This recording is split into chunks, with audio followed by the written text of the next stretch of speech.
They canceled me for talking about Harvey Weinstein before the thing came out, but he offered to suck my piss in front of all my people at my agency. What am I supposed to do? He did all of that. Katt Williams recently appeared in a tell-all interview on the Club Shay Shay show hosted by Shannon Sharpe.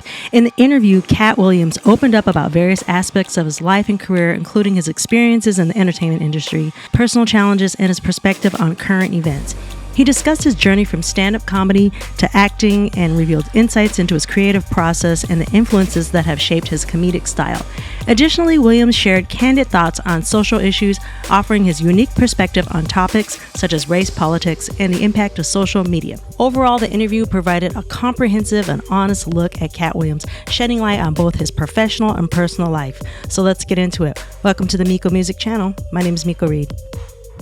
In 15 years in Hollywood, no one in Hollywood has a memory of going to a sold-out Kevin Hart show, there being a line for him ever getting a standing ovation at any comedy club.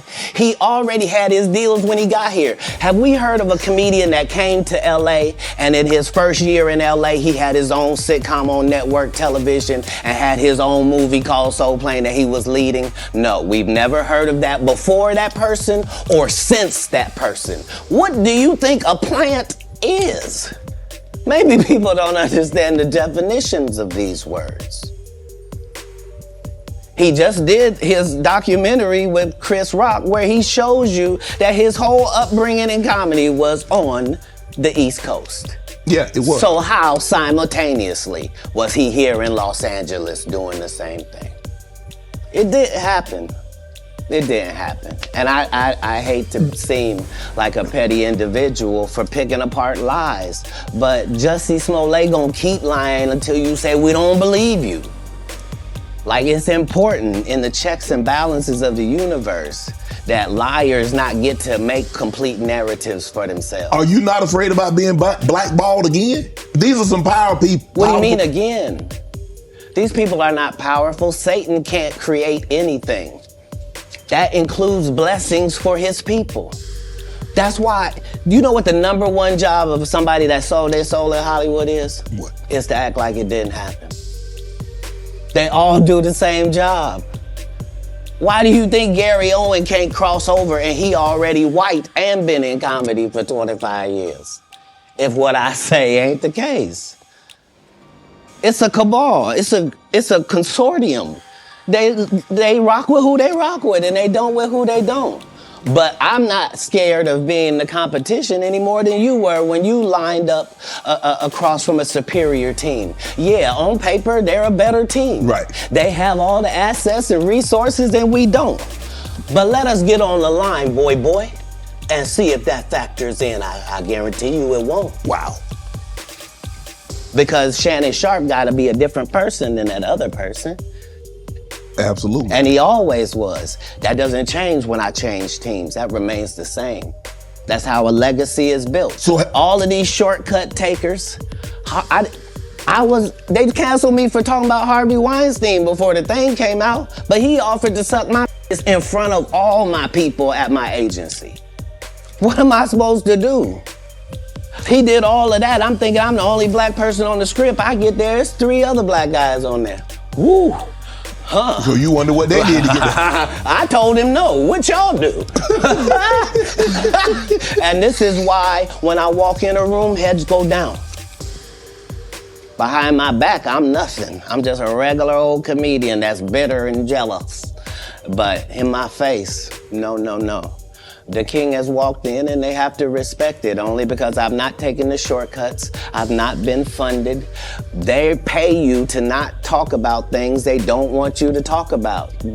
They tell you that themselves. I can't do that because Steve told you that he stopped doing stand-up because he had 7 TV shows. The only problem is when he stopped stand-up, he didn't have those 7 TV shows. He stopped stand-up because he got in a comedy battle called the Championship of Stand-Up Comedy with one Katt Williams in Detroit in front of 10,000 people and lost because Katt Williams said he was actually bald and that was a wig. And I went in and that's why he couldn't do stand-up anymore. Imagine him coming to tell you another story where he got so big and it was Bernie and them's fault because they wanted to be movie stars. What? You called Ocean 11 to get that part. What do you mean you didn't want to be a movie star?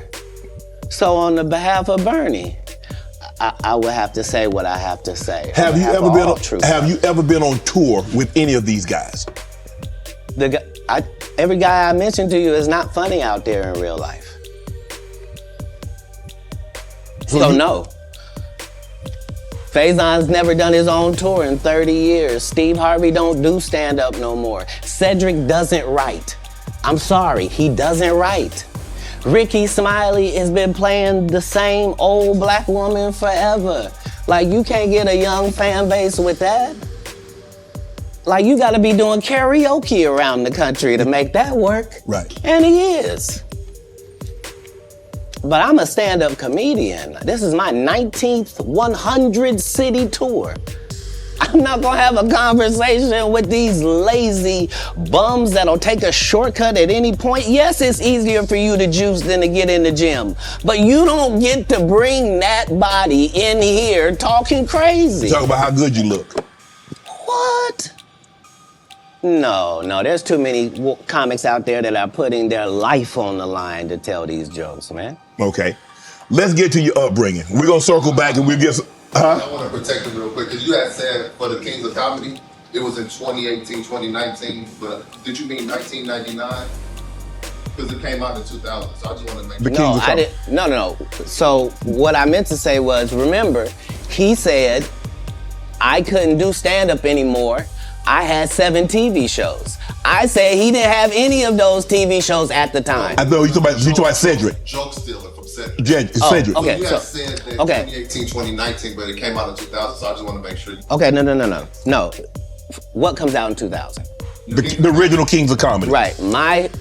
I'm on BET's Comic View, and they're using this as the commercial in 1998. Okay. That's why I'm saying, yeah. So if I said the dates wrong, let's go back and clear that up. Okay. You said, I had Cedric on here, and I asked him about the joke stealing, and he said the timeline doesn't add up. Correct. To that point, you say.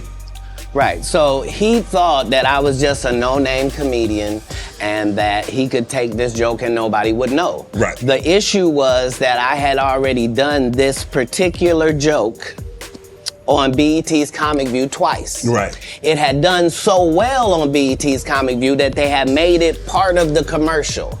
So part of the commercial of make sure you tune in to BET was you seeing me doing this joke. Right. And this joke is one of those jokes in comedy where you set it up and it takes a little longer to set it up, takes about 3 minutes, but then you're just hitting them with jokes after that because you don't have to set it up. Right.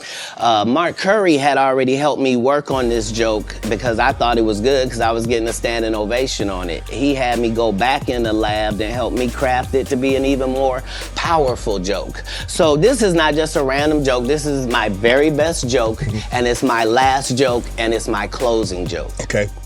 1998, I'm doing this joke. It's on Comic View. Cedric comes to the Comedy Store. He watches me in the audience. He comes backstage. He tells me what a great job I did and how much he loves the joke.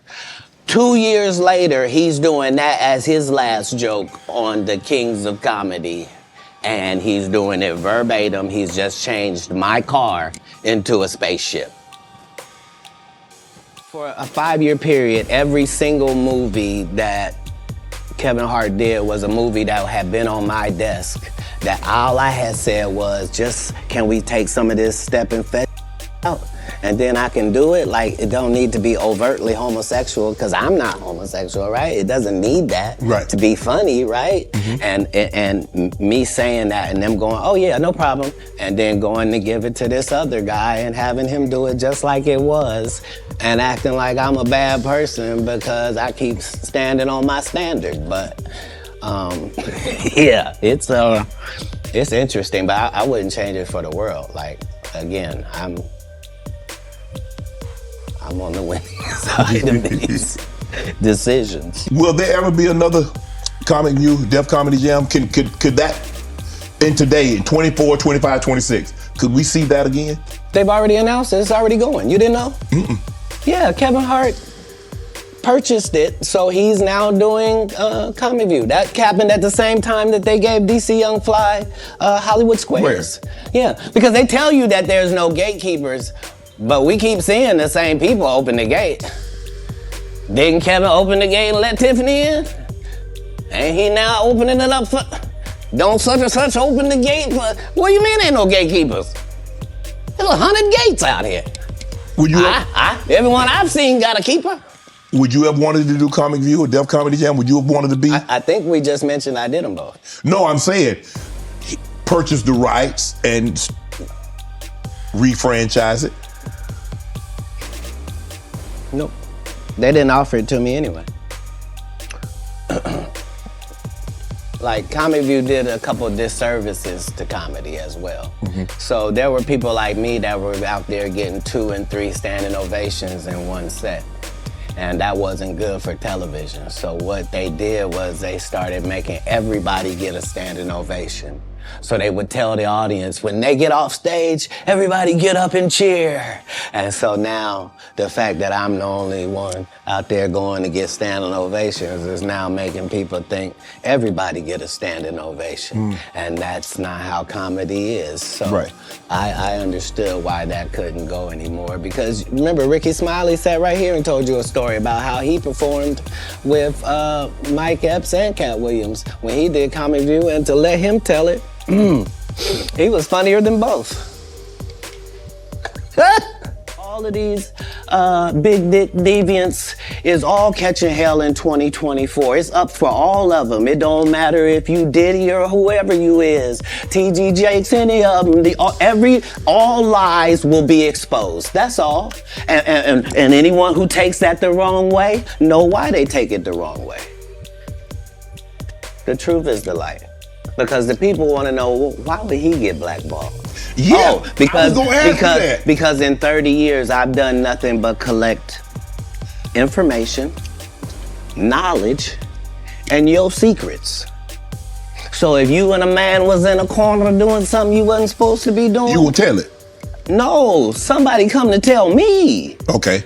I gather that, I value that, I'll pay for that. Come, tell me. I know so many things I shouldn't know, and they all know it. They all know it. Why? Because you don't make me the villain. Not the guy that raises black children and ain't never done a hard drug in his life and don't have no stories of doing nobody dirty. And they'll just go out and they'll lie. The industry doesn't mess with Katt because he didn't show up for the studio. No studios have ever said that. Look at my IMDb. It will show you that no studio has ever lost money with me on the script. It didn't happen. And I hate to seem like a petty individual for picking apart lies, but Jussie Smollett gonna keep lying until you say we don't believe you. Like, it's important in the checks and balances of the universe that liars not get to make complete narratives for themselves. Are you not afraid about being blackballed again? These are some power people. What do you mean again? These people are not powerful. Satan can't create anything. That includes blessings for his people. That's why, you know what the #1 job of somebody that sold their soul in Hollywood is? What? Is to act like it didn't happen. They all do the same job. Why do you think Gary Owen can't cross over and he already white and been in comedy for 25 years? If what I say ain't the case. It's a cabal. It's a consortium. They rock with who they rock with and they don't with who they don't. My goal was to get this far in Hollywood and still have a virgin asshole. And never have sucked. That was my only goal. I didn't want to get with a white woman because I was scared she might have me running down the street like Jonathan Majors. There you go. See, come on, Katt. Not because I didn't like white women. I think white women are as great as any other women. But I'm not gonna act like I'm not scared of them. I have a reason to be scared. You could be Kang the Conqueror and they could take your rabbit ass down in 2 weekends. And that's the truth of the matter. So I stayed away from that. You see Jonathan Major, what he went through, Marvel dropped him as soon as the conviction came out. And you were telling the Hey, you saw that black woman come get his charge cut in half? Thank you, Megan Good. God bless you, coming to save that slave. If he'd had to be there by himself, he was getting all four. Guilty. She came in there, was just so beautiful, they had to knock half of it off. Bless his heart. What do you think about this cancel culture? You see the situation with Jonathan Major. I mean, for all intents and purposes, I don't know if maybe he can bounce back in a couple of years, but man, he was hot. He was hottish. He was cooking. I mean, you see him in Creed, he's in the Marvel movies, and then just like that. Maybe I'm a conspiracy theory, but I thought Katt Williams said any time they make you into that position, part of that contract is you do understand whenever we want to take you down, we can, right? Part of giving you the world. First of all, they went around the world for 2 years straight telling any women that would listen that this was a good-looking Negro. Mm-hmm. Since when? When did y'all start liking a big nose? And when did y'all like a little head and a big jaw? When? Since when? That look like my daddy. When you start liking my daddy? You like black people's features like that? If this ugly is good looking, then all niggas is good looking. Anytime you see them telling you something you can't believe, just understand it's a play. And it don't matter. You gonna know it's a play as soon as they get in that position and think they's gonna tell somebody something. No, you're not. No, you're not. Marvel will cancel you you won't be allowed to read a comic book. What is you talking about? Get out of here. Get out of here, ugly boy. Yeah, they love fooling the people. The Chris Tucker that we got now is Epstein Island Chris Tucker. Oh, not Smokey. Oh, Lord. Whew. If I didn't know no better, I'd tell you he's the greatest. I don't care what you say. To be confident and not delusional is a real skill. Most of these confident people we see is really delusional. Well, you don't think they asked Chris Tucker to come back in the second Friday?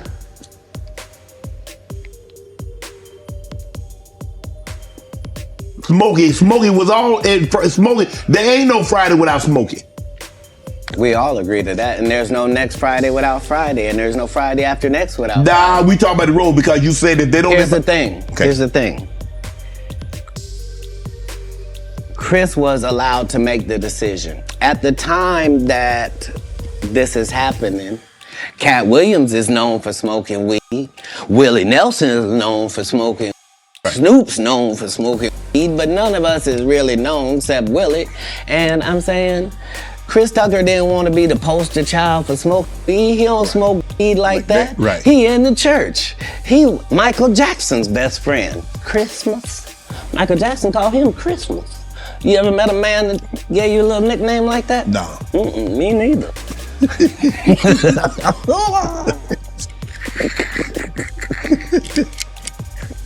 Must be the greatest. Man, I ain't gonna be able to get nobody back. I ain't gonna be able to get no more comedians. They all coming. No, they ain't. Are you kidding? Nah. Hey, I promise good thing you. I done got all the rest of them. I done got the ones. I promise you, everybody trying to double back. You're gonna be having to beat them off with a stick. You gonna let him? They're coming. Much as.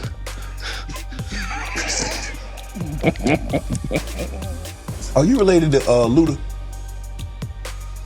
No, so there was a crossroads where we were both invited to an Illuminati thing, and it had to be one or the other of us, and decisions had to be made. So it was both of us, we were equal. One of us had to cut off all their hair and couldn't do the sideburn thing no more with the points. And the next person, they said, was going to get $200 million because they were gonna pay him $10 million a movie to do 20 movies. And that's how the conversation happened. One of those persons turned out to be Ludacris, and the other person turned out to be Katt Williams. Now, one person ended up with a light-skinned, ugly-faced wife that's never done a... Remember I told you that if I say that, it applied to 7 people? Yes. It's part of what they give you. Okay? I didn't get it. I'm not mad about it. How much money they give? 200. Sir, Fast and Furious is on what number right 10. now? 200 million. I might need to get me one of the more women look the same. That's what they all end up saying at the end of the day. Kevin told you he wasn't gonna wear no dress until they offered him the dress, and then he put it on. And what did he say after he wore it?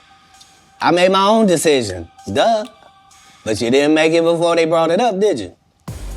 It's okay. It's all right. Wow, that was a lot to take in. What do you guys think of the statements he made regarding the dark side of the entertainment industry and how it sometimes works? The things that he claims people did just to make it in the industry and to get the promotions, the positions, the roles. According to Katt Williams, basically selling their soul. Also, according to him, people were doing dirty, wicked, and evil things just to make it and backstabbing their friends and acquaintances along the way. So let me know what you guys think in the comments below. Thanks for stopping by. My name is Miko-Reed. If you like the video, give it a thumbs up, subscribe to the channel, and hit the notifications bell so you'll be notified of the latest content. See you in the next one.